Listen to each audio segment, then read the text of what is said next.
بسم اللہ الرحمن الرحیم بسم اللہ الرحمن الرحیم العطف کم نوع عن العطف ما هو عطف البیان ما هي احکام عطف البیان مع متبوعه ما هو عطف النسق الی آخر۔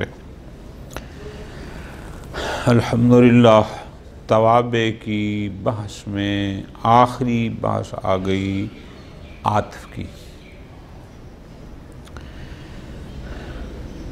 عطف ایک چیز کا دوسری چیز پر عطف کرنا ممکن ہے کہ وہ دوسری چیز پہلی چیز کے ساتھ اعراب میں بھی شریک ہو اور حکم میں بھی شریک ہو، اور ممکن ہے کہ نہیں فقط اعراب میں شریک ہو حکم میں شریک نہ ہو۔ انشاءاللہ یہ ساری باتیں آ جائیں گی۔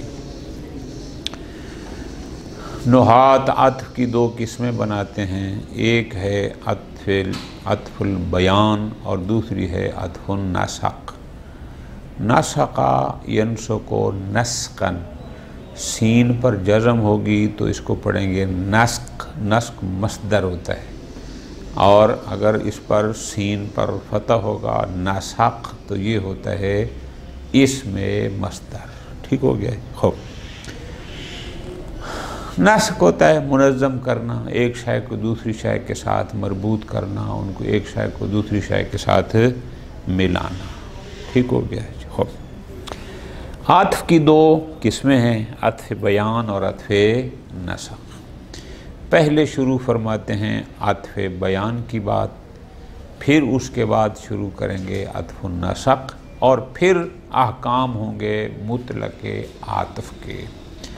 ہر ایک کی تعریف بھی کریں گے، ہر ایک کی شرائط بھی بیان کریں گے۔ بالکل آسان اور یہ بالکل سادہ سی بات ہے، اس میں کوئی پیچیدگی کوئی گہرائی والی چیز اس طرح نہیں ہے، فقط تھوڑا سا سمجھنے کی بات ہے۔ عطف بیان کی تعریف یہ کرتے ہیں کہ عطف بیان وہ تابع جامد ہے جو مطبوع سے زیادہ مشہور ہوتا ہے۔ جامد اس لیے کہا چونکہ صفت اور اسم عطف بیان میں یہی فرق ہوتا ہے کہ صفت مشتق ہوتی ہے اور عطف بیان مشتق نہیں ہوتا، جامد ہوتا ہے۔ خوب آسان ہو گیا کہ یہ جامد ہے یعنی مشتق نہیں ہے، اور اپنے مطبوع سے زیادہ مشہور ہوتا ہے، یعنی بے شک مطبوع معرفہ ہو، یہ عطف بیان تابع بھی معرفہ، لیکن یہ مطبوع کی نسبت زیادہ مشہور ہوتا ہے۔ اسی طرح اگر فرض کرو کہ مطبوع نکرہ ہے اور یہ بھی نکرہ ہے تو یہ نکرہ اس مطبوع نکرہ سے زیادہ مشہور ہے، اشہر میں مطبوع ہی۔ ٹھیک ہے جی؟ دونوں معرفہ ہوں تو یہ اس سے زیادہ مشہور، دونوں نکرہ ہیں تو اس سے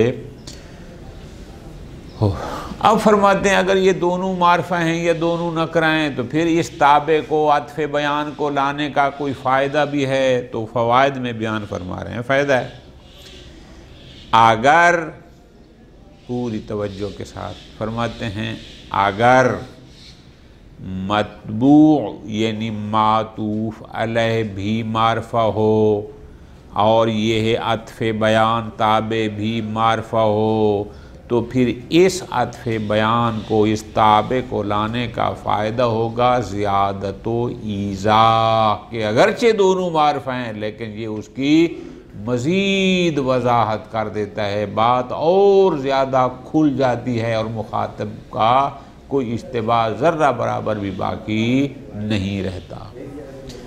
اسی طرح اگر یہ نکرہ ہو یعنی مطبوع معطوف علیہ بھی نکرہ اور یہ تابع عطف بیان بھی نکرہ تو پھر یہ فائدہ دے گا تخصیص کا، اگرچہ دونوں نکرہ ہیں لیکن تخصیص یعنی اس تابع معطوف کا دائرہ بنسبت معطوف علیہ کے تنگ ہو جائے گا۔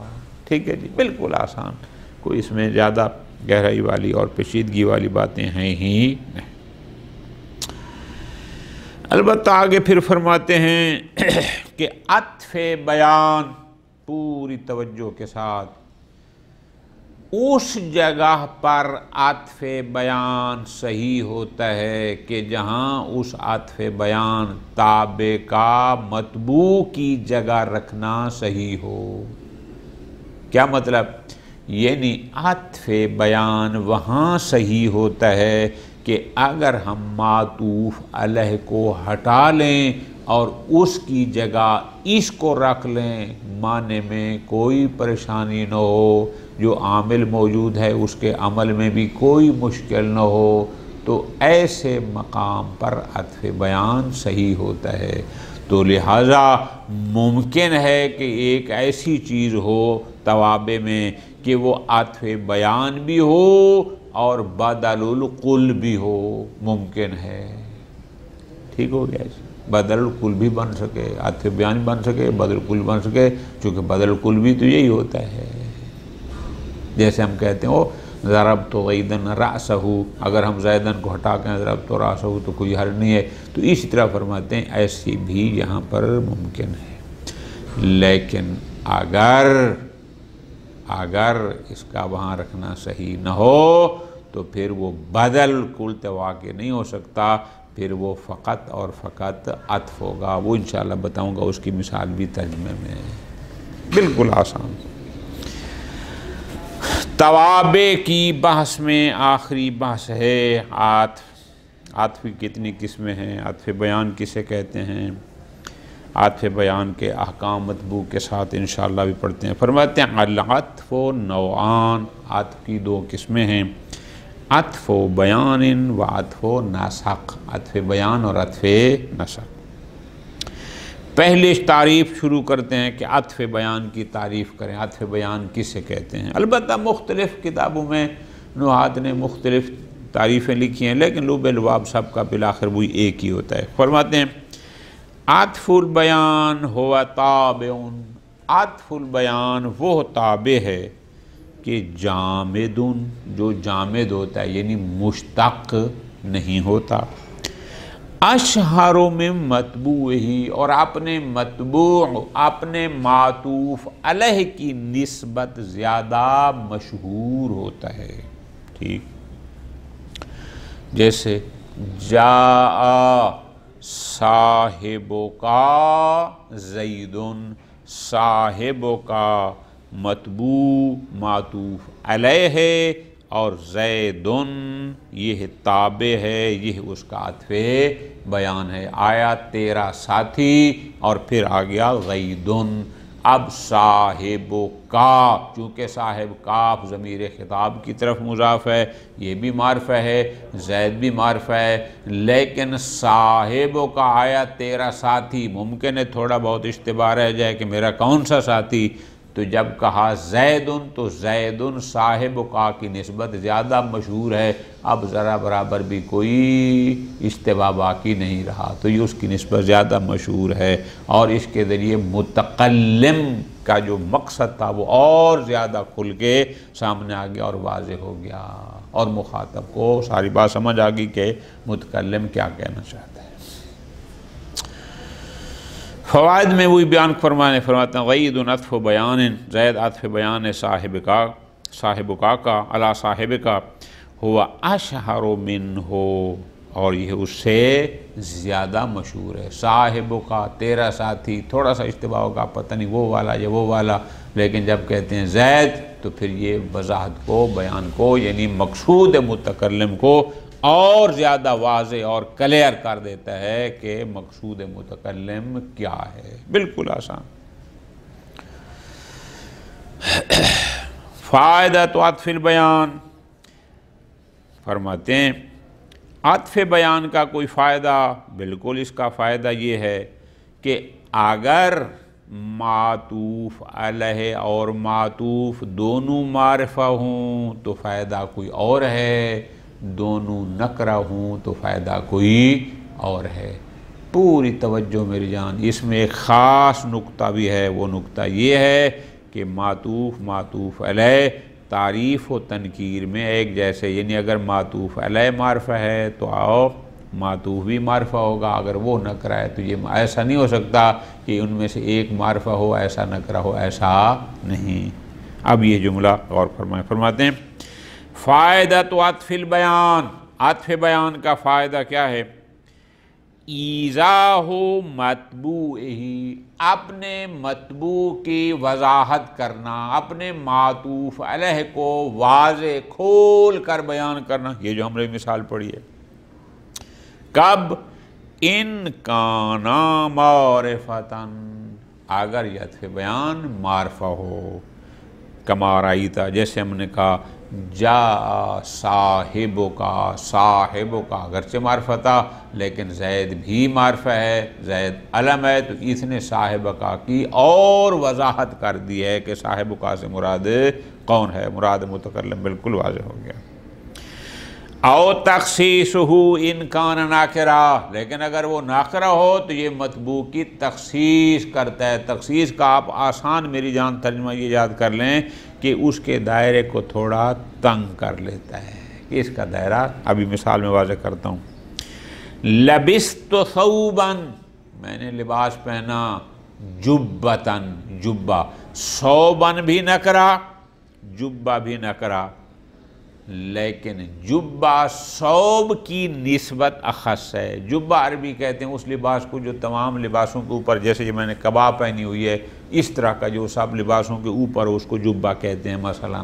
اب ثوب بھی لباس، لیکن اس لباس سے کیا مطلب؟ کون سا لباس؟ اندر پہننے والا، باہر والا، نکرہ ہے، عام ہے، ہر لباس جو چیز پہن جاتی ہے اس کو ثوب کہتے ہیں۔ لیکن جب جبہ کہیں گے دائرہ تنگ ہوگا، اس کا مطلب ہے یہ اس نے وہ پہنا کہ جو سب سے اوپر پہنا جاتا ہے، تو یہ ثوب کی نسبت اس کا دائرہ تھوڑا تنگ ہوگا، یہ تخصیص کا فائدہ ہے۔ فرماتے ہیں فَإِنَّ جُبَّةً اخص من ثوب، اگرچہ ثوب بھی نکرہ، جبہ بھی نکرہ، لیکن جبہ ثوب کی نسبت اخص ہے۔ ٹھیک ہے جی، اس کا دائرہ تنگ ہے، اس کے افراد کم ہیں۔ ٹھیک ہو گیا، ختم۔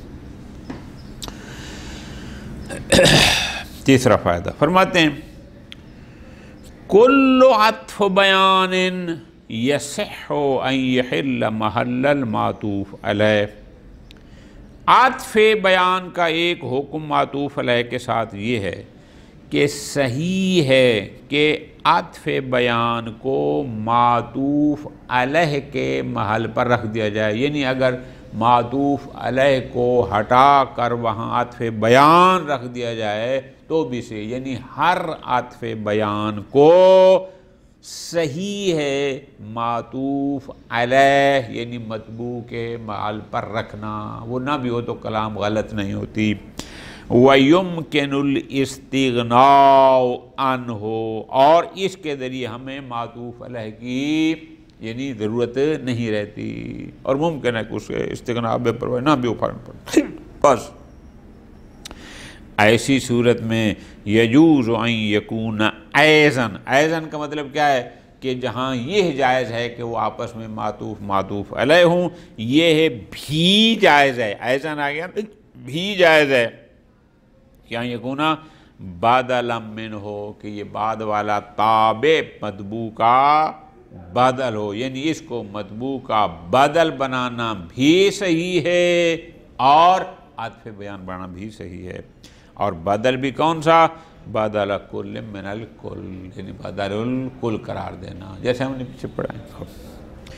نحو جاء صاحبک زید، مثال وہی ہے، صاحبک مطبوع ہے، زید تابع ہے، فَإِنَّهُ يَجُوزُ أَن يَكُونَ عَطْفَ بَيَانٍ، یہ بھی جائز ہے کہ آپ اس کو عطف بیان قرار دیں، وَبَدَلًا، اور یہ بھی جائز ہے کہ آپ اس کو صاحبک کا بدل قرار دیں۔ کیوں؟ لِأَنَّهُ يَجُوزُ أَن يَحِلَّ مَحَلَّهُ، چونکہ یہ جائز ہے، ممکن ہے، درست ہے کہ ہم اس زید کو صاحب کی جگہ پر رکھ دیں، باقیاً علی حکم ہی، اور وہ اپنے حکم میں باقی رہے، حکم میں کوئی فرق نہ آئے۔ جیسے ہم کہیں، آپ کہیں کہ جاء صاحبک زیدن کی بجائے آپ کہیں جاء زیدن، تو بھی اس سے کوئی فرق نہیں پڑتا۔ تو پس اب دوبارہ غور کریں آقا جان پہلی سطر پر کہ کل عطف یصح ہو، یعنی ہر عطف بیان کے لیے صحیح ہے کہ وہ معطوف علیہ کے محل پر ہے، وَيُمْكِنُ اسْتِغْنَاءُ، اور یہ بھی امکان ہے کہ اس کو ضرورت نہ رہے، اگر اس کو بیان نہ بھی کریں تو کوئی فرق نہ پڑے۔ پس فَيُقَال جَاءَ زَيْدٌ، صاحب کا کو ہٹا کے یہاں زید رکھ دیں، حکم صحیح ہے، کوئی مشکل نہیں ہے، درست ہے۔ وَيُمْكِنُ الْاِسْتِغْنَاءُ عَنْهُ، اور یہ بھی ممکن ہے کہ ہم سرے سے اس کو بیان ہی نہ کریں اور اسی پر اکتفا کریں، لہذا اگر ہم کہتے ہیں جَاءَ صاحب کا تو بھی کوئی فرق نہیں۔ وَإِلَّا کیا، یعنی اگر ایسا نہ ہو کہ یہ اس کا قائم مقام بن سکے یا اس سے استغناء درست نہ ہو، تو پھر فقط یہاں ایسا ہوگا تو وہ عطف بھی واقع ہو سکتا ہے اور بدل الکل بھی ہو سکتا ہے، لیکن اگر ایسا نہ ہو تو پھر فقط عطف تو واقع ہوگا لیکن بدل قرار دینا مشکل ہوگا۔ ٹھیک ہو گیا، بالکل آسان۔ کوئی مثال کہ عطف بیان قرار دینا تو صحیح ہو اور بدل قرار دینا صحیح نہ ہو، مثال آغا جان اس کتاب میں نہیں ہے، وہ یہ ہے ہندن کاما ابوہا زیدن۔ اب زید کو ابوہا کا آپ عطف بیان قرار دے سکتے ہیں، بدل قرار نہیں دے سکتے۔ کیوں؟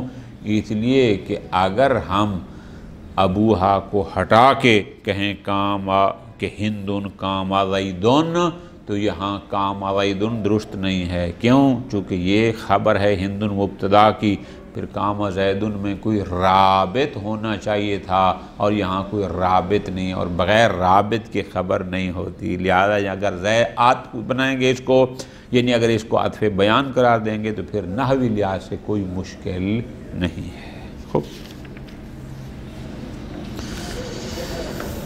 آگے فرماتے ہیں چوتھے فائدے میں کہ عطف بیان اور بدل ہمیشہ ایک جیسے نہیں ہوتے۔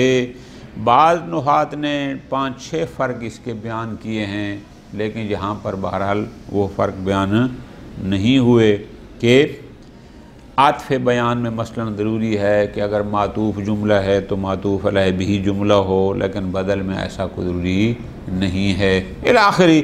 لیکن انہوں نے جو فرق بیان کیا ہیں وہ یہ ہے کہ عطف البیان یفترق عن البدل بمسألتین، اس کے فقط 2 فرق استاد شرطونی نے بیان کیے ان کے نزدیک۔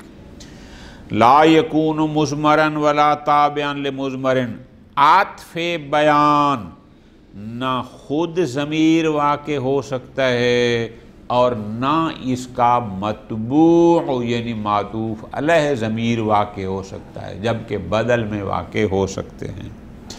ولا فعلا ولا تابعا لفعل، عطف بیان نہ خود فعل ہوگا اور نہ ہی کسی متبوع فعل کا تابع، یعنی نہ اس کا معطوف علیہ فعل ہوگا، یعنی اس طرح نہیں ہے، کسی فعل کا تابع بھی نہیں ہوتا، وہ بھی نہیں ہوتا۔ ٹھیک ہو گیا، ختم۔ دوسرا جو انہوں نے بیان فرمایا وہ یہ ہے کہ لا یکون فی نیت احلالہ محل الاول بخلاف البدل، بدل میں یہ ہو سکتا ہے کیا کہ نیتاً بدل مبدل من ہو کے محل پر ہو، قائم و لفظاً نہ ہو، لیکن عطف بیان میں ایسا نہیں ہو سکتا کہ عطف بیان معطوف علیہ کی نیتاً اس کی جگہ پر ہو، ایسا نہیں ہے، بلکہ واضح ہونا چاہیے۔ ایسا نہیں کہ ہم کہیں کہ جناب منوی ہے، نیتاً یہ ہے کہ یہ اس کے قائم مقام بھی اس کی جگہ پر آ سکتے ہیں، نہیں، بات نیت وغیرہ کی نہیں ہے۔ ٹھیک ہو گیا۔ ایک اور بات جو مربوط ہے اس سے وہ یہ ہے کہ ان احکام عطف البیان مع متبوعہ مثل احکام نعت الحقیقی، کہ عطف بیان کے عطف مطبوع کے ساتھ بالکل وہی احکام ہیں جو نعت حقیقی کے اپنے منعوت کے ساتھ ہوتے ہیں۔ یہ ساری باتیں آپ نے پڑھی بھی ہیں اور لکھی بھی ہوں گی۔ نعت حقیقی میں ہم نے یہ کہا تھا کہ نعت منعوت کے ساتھ 10 چیزوں میں سے 4 چیزوں میں موافقت رکھتی ہو، تعریف میں، تنکیر میں، اعراب میں، کلام میں۔ اسی طرح فرماتے ہیں عطف بیان اور مطبوع کے درمیان بھی اسی طرح ہے کہ اگر مطبوع معرفہ ہے یعنی معطوف علیہ معرفہ ہے تو یہ عطف بیان بھی معرفہ ہونا چاہیے، وہ نہ کرائے تو یہ نہ کرنا چاہیے، ہاکذا اعراب وغیرہ میں۔ ٹھیک ہو گیا؟ یہاں تک بات ہے ساری۔ خوب، عطف بیان کی۔ خوب، اگلی بھی آسان سی بات ہے، اس کو بھی تھوڑا سا پڑھ لیتے ہیں۔ وہ دوسری قسم عطف کی وہ ہے عطف النسق۔ عطف النسق کی تعریف استاد شرطونی نے یہ کی ہے، بالکل آسان۔ هو التابع، عطف بیان وہ تابع ہے، المتوسط بینہ و بین مطبوعہ، کہ اس کے اور اس کے مطبوع کے درمیان واقع ہوتا ہے احد احرف حروف عاطفہ میں سے کوئی ایک۔ عطف النسق کیا ہے؟ نسق نہیں پڑھنا، نسق مصدر ہوتا ہے، نسق اسم مصدر ہوتا ہے۔ عطف النسق کہ جہاں اس تابع اور مطبوع کے درمیان حروف عاطفہ میں سے کوئی ایک حرف واقع ہو۔ حروف عاطفہ کون کون سے ہیں یہ لکھ لیں: واو، تا، ثم، حتی، او، ام، بل، لا، لیکن۔ یہ ہیں حروف عاطفہ، ان میں سے کوئی ایک ان کے درمیان آنا چاہیے۔ جاء زید و عامر، زید معطوف علیہ اور عامر معطوف لیکن عطف ناسخ۔ جاء زید لا عامر۔ اب یہ دو مثالیں ہیں، پوری توجہ کرنا۔ جاء زید و عامر، جاء زید لا عامر۔ اب تھوڑی سی آپ توجہ کریں تو آپ کو اس میں ایک بڑی بات سمجھ آئے گی کہ جاء زید و عامر میں آنے کا حکم، پہلی بات تو یہ ہے کہ جو اعراب زید کا ہے وہی عامر کا ہے، اس کا مطلب لفظاً ایک جیسے ہیں، اور دوسری بات یہ ہے کہ معنی بھی ایک جیسے ہیں، یعنی جو حکم زید کا ہے وہی عامر کا ہے، کہ زید بھی آیا اور عامر بھی آیا۔ لیکن جاء زید لا عامر میں لفظاً تو ایک جیسے ہیں، اعراب تو دونوں کا ایک جیسا ہے کہ جاء زید، زید بھی مرفوع ہے، عامر بھی، لیکن حکم ایک جیسا نہیں ہے۔ کیوں؟ زید کی طرف حکم ہے آنے کا اور عامر کی طرف وہ مجیء کا حکم نہیں ہے۔ یہ ایک باریکی ہے، آگے خود بتا رہے ہیں۔ ٹھیک ہے جی، فرماتے ہیں فائدہ یکون الاتباع فی مشارکت الثانی، مشارکت الثانی الاول، کہ عطف النسق میں توجہ کے ساتھ کہ وہ تابع یعنی معطوف ممکن ہے اول کے یعنی مطبوع کے معطوف علیہ کے ساتھ شریک ہو، اما فی اللفظ والمعنی، لفظاً بھی اور معناً بھی۔ لفظ کا میں شراکت مطلب ہے یعنی اعراب میں بھی شریک ہو، اور معنی کا مطلب ہے یعنی حکم میں بھی شریک ہو، کہ دونوں کا اعراب بھی ایک جیسا ہو اور دونوں کا حکم بھی ایک ہو۔ وَإِمَّا فِي اللَّفْظِ، یا یہ ہے کہ نہیں ثانی اول کے ساتھ شریک ہوگا، یعنی تابع مطبوع کے ساتھ عطف النسق اپنے معطوف علیہ کے ساتھ شریک ہوگا، فی اللفظ فقط لفظ میں، یعنی فقط اعراب میں۔ اور جس کی مثال ہم نے جاء زید لا عامر پڑھی ہے کہ وہاں پر حکم میں عامر اس کے ساتھ شریک نہیں ہے لیکن اعراب میں شریک ہے۔ یہاں دو لفظ ہیں میری جان، ان کو یا لفظ سے مراد ہے یعنی اعراب، اور معنی سے مراد ہے حکم۔ ٹھیک ہو گیا، ختم۔ آگے فرماتے ہیں یشترط لصحت العطف، کب کسی شے کا کسی شے پر عطف کرنا صحیح ہوتا ہے؟ بالکل آسان، اگر آپ تھوڑی سی توجہ کریں تو انشاءاللہ آگے ایک فائدہ پڑھ کے یہاں بات مکمل کرتے ہیں۔ کون سی؟ کسی بھی شے کا کسی پر عطف کرنا اس صورت میں صحیح ہوتا ہے کہ جو معطوف علیہ کا عامل ہے وہ معطوف کا عامل بھی بن سکے۔ اگر وہ عامل جو معطوف علیہ میں عمل کر رہا ہے اگر وہی معطوف میں بھی عمل کر سکتا ہے اور وہ عمل کرنا اس کا صحیح ہو، کوئی نحوی لحاظ سے غلطی نہ ہو، پھر وہاں عطف بھی صحیح ہے۔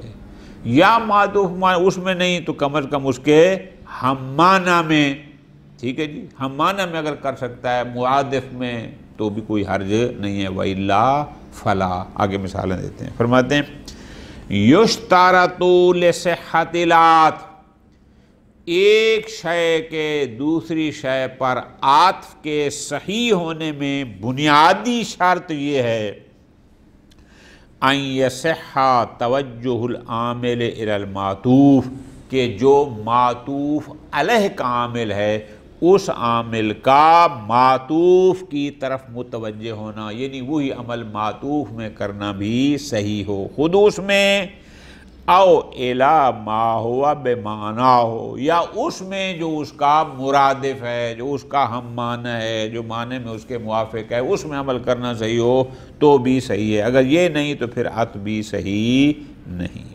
اب ذرا آگے مثال،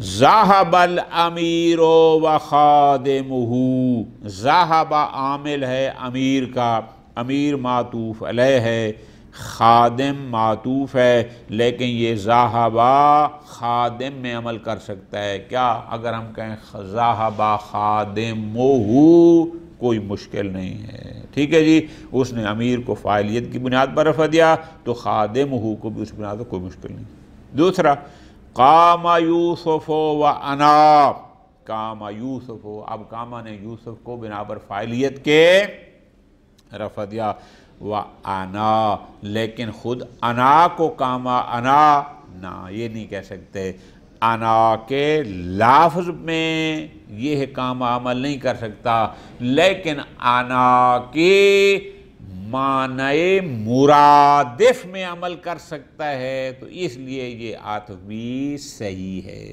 آگے مثال دیتے ہیں، فرماتے ہیں فَإِنَّ الْعَامِلَ فِي الْأَوَّلِ، یہ جو ہم نے کہا کہ ذَهَبَ الْأَمِيرُ وَخَادِمُهُ، پہلی مثال میں جو عامل ہے، يَصِحُّ أَن يَتَوَجَّهَ إِلَى لَفْظِ خَادِمِهِ، صحیح ہے کہ ہم اس کو براہ راست خادم کی طرف متوجہ ہیں، اس کو بھی یہ اس کے لیے عامل بن جائے، اس کو رفع دے، لہذا ہم اگر کہیں کہ ذَهَبَ خَادِمُهُ درست ہے، اس میں عمل کر سکتا ہے، لیکن لا يصح فی الثانی، لیکن قاما انا کی طرف متوجہ نہیں ہو سکتا، براہ راست قاما انا کہنا صحیح نہیں ہے۔ لا يصح فی الثانی ان یتوجہ الی لفظ انا، کہ قاما لفظ انا کو کے لیے رافع بنے، اس میں عمل کرے، نہ یہ صحیح نہیں ہے۔ ہاں ولیکن یتوجہ الی تا، البتہ یہ قاما تا جو کہ ضمیر فاعلی ہے، ہوا مرادف ہو، جو انا کے مرادف ہے، موافق ہے، یعنی اور تو جیسے کہ ہم ذرا تو کم تو جیسے ہم کہتے ہیں، یہ تو چونکہ ہم معنی انا ہے تو لفظ انا میں تو کام عمل نہیں کر سکتا، لیکن اس کے ہم معنی میں عمل کر سکتا ہے، جیسے قام یوسف وقم تو، اب تو ہم معنی انا ہے، لہذا یہاں پر عطف بھی صحیح ہے۔ لیکن فرماتے ہیں اذا لم یصح توجہ العامر الی المعطوف ولا الی مرادفہ، اگر کسی مقام پر معطوف علیہ کا عامل معطوف کی طرف متوجہ نہ ہو سکے، یعنی اس میں عمل نہ کر سکے اور نہ ہی اس کے کسی ہم معنی میں عمل کر سکے، پھر کیا کریں؟ اُضْمِرَ لَهُ عَامِلٌ، تو اس وقت معطوف کے لیے ایک عامل کو مقدر کریں گے، فرض کریں گے کہ اس کے لیے یہ عامل ہے، یلائمہ، جو اس معطوف علیہ کے عامل کے موافق ہوگا، کہ جیسا عامل معطوف علیہ کا تھا اس معطوف کا بھی ویسا ہی ایک عامل فرد کریں گے، مقدر کریں گے، جو علاوال کا من باب عطف الجمل، پھر یہ عطف مفرد علی المفرد نہیں ہوگا بلکہ پھر یہ بن جائے گا عطف الجملۃ علی الجملہ، کہ معطوف علیہ بھی ایک پورا جملہ ہو اور معطوف بھی پورا جملہ ہو۔ مثال اقوم انا و زید، اب یہ عطف صحیح ہے، کیوں؟ یہاں زید کے لیے ہمیں عامل فرد کرنا ہوگا، مقدر کرنا ہوگا، چونکہ اقوم و زیدن کہنا تو صحیح نہیں ہے، لہذا اصل ہم کہیں گے اقوم و انا و یقوم و زیدن، یہاں یقوم و مقدر کریں گے تو یہ عطف جملہ علی الجملہ بن جائے گا۔ نقوم و نحن و زیدن، اب نقوم و کہ نحن یہ تو صحیح ہے لیکن نقوم و زیدن کہنا درست نہیں ہے، تو لہٰذا ہمیں پھر وہی کہنا پڑے گا نقوم و نحن، ٹھیک ہے جی، و یقوم و زیدن۔ قم انت و زیدن، اب قم انت و زیدن، اب قم زیدن یہ تو نہیں کہہ سکتے، درست نہیں ہے، تو لہذا زید کے لیے ہمیں کوئی عامل مقدر کرنا پڑے گا جو قم کا ہم معنی ہوگا، موافق ہوگا، مرادف ہوگا، لہذا کہیں گے قم انت ولیقم زید۔ صلی اللہ علی محمد وعلی محمد۔